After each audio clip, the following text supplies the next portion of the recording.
Patay ang usa ka babae human siya pusila gawa sa giabangan nga panimay sa sitio Abalo, Barangay Kansuhong sa Dakbayan sa Talisay.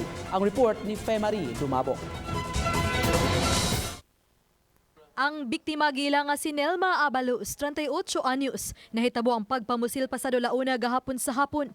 Ang masadyaw nunta nga panagtigom sa mga managsilingan kagahapon sa hapon dinhing dapita alang unta sa ilang plano sa kapistahan ni Senyor Santo Niño karong Domingo dinhing lugara. Ang nauli ngadto sa krimen human nga ang biktima pusila dinhing dapita. Way nahimo iyang mga silingan human na shock sa kalit nga panghitabo. Dili mag-istambay-istambay, maglingkod-lingkod, ari mi dire. Nakato siya, gumagawa sa ila, lingkod siya dahil na dire, istorya-istorya.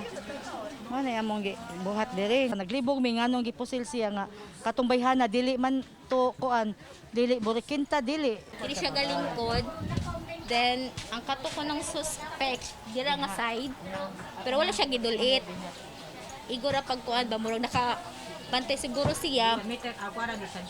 Mo tong gikilid siya. Gidala paunta sa ospital ang biktima apan gideklarar na kini nga dead on arrival.